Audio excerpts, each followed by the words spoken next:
এখানে যেই ঘটাক, আওয়ামী লীগ ঘটাক বা অন্য বিরোধী অন্য প্রতিপক্ষ ঘটাক, এই দায় সম্পূর্ণ নাহিদের এবং এই এনসিপি এই দায় এড়ানোর সুযোগ নাই। আপনি ধরে নেন যে যদি এনসিপি নাও করে, এনসিপি পরিবেশ সৃষ্টি করে দিচ্ছে গন্ডগোলটা হওয়ার জন্য, এই জন্য এনসিপি এর দায় মুক্তি পাওয়ার জন্য কোনো উপায় নেই। দেখা যাচ্ছে শুধুমাত্র এনসিপি এখানে আসবে না, এনসিপি সকাল থেকে ঘুমে থেকে শুরু করে রাত্রের 12টা পর্যন্ত শুধুমাত্র জাতীয় সনদ, জুলাই সনদ এইগুলো নিয়ে চিল্লি করে। সেই সনদ তারা কেন স্বাক্ষর করতে আসবে না? এটা হচ্ছে আমার বাংলাদেশ সংবাদ কর্মীদের মাধ্যমে তাদের কাছে আমার প্রশ্ন। নাহিদ ইসলাম নতুন দল করছে, তারও অনেক সংযোজন সংবরণ করতে হবে। এটা দেশের একটা জাতীয় স্বার্থ, অন্তর্বর্তী সরকারকে সহযোগিতা করা আমাদের সকলের দায়িত্ব। এখানে তারা যে একটা ফুসলিয়ে দিয়ে যে আজকে একটা অ্যাক্সিডেন্ট করেছে, এই দায় থেকে নাহিদ ইসলাম কোনোভাবেই মুক্তি পাইতে পারে না। এখানে যেই ঘটাক, আওয়ামী লীগ ঘটাক বা অন্য বিরোধী অন্য প্রতিপক্ষ ঘটাক, এই দায় সম্পূর্ণ নাহিদের এবং এই এনসিপি এই দায় এড়ানোর সুযোগ নাই।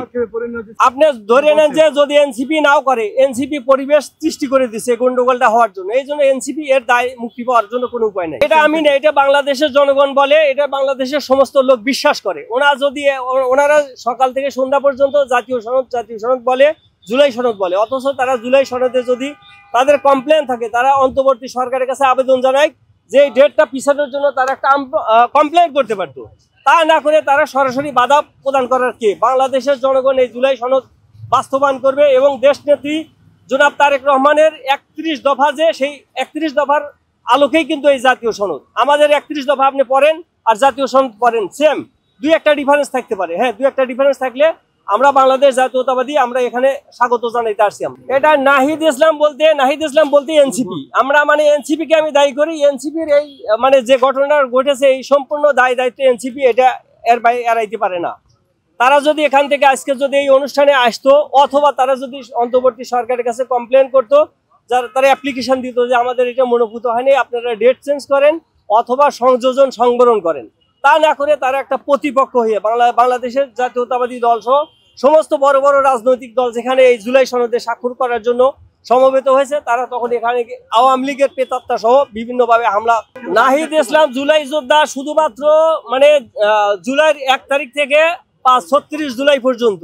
আর আমরা বিগত 17 বছর আমি জুলাই যোদ্ধা। এই দেখেন সম্পূর্ণ গুলির দাগ, আপনি দেখেন, মিডিয়াতে দেখেন, আমি আর্মির ব্যারিকেড ভাঙছি, গণভবনে জয়েন করছি। আমরা তো জুলাই যোদ্ধা, আমাদের বিএনপির লোক তো ছিল। সে ঠিক আছে, সে যে নেতৃত্ব দিয়েছে এর জন্য আমরা বাংলাদেশ জাতীয়তাবাদী দল তাকে সেলুট জানাই এবং আমি ব্যক্তিগতভাবে তাকে সেলুট জানাইলাম। কিন্তু সে যে কাজটা করেছে, এই কাজটা আমার কাছে, আমি একজন রাজনৈতিক বাংলাদেশ জাতীয়তাবাদী দলের ক্ষুদ্র একজন কর্মী হিসেবে আমি তার এই জিনিসটা মানে ভালো দেখছি না। কেননা তার যদি কোনো কমপ্লেন থাকতো, সে এই জিনিসটাকে মানে ডেটটাকে চেঞ্জ করার একটা ব্যবস্থা করতো সরকারিভাবে আলোচনার মাধ্যমে। কিন্তু এখন যে একটা পরিস্থিতি সৃষ্টি করছে, এখন সম্পূর্ণ যে দায়ভার, এই দায়ভার সম্পূর্ণ এনসিপি মানে অস্বীকার করতে পারবে না।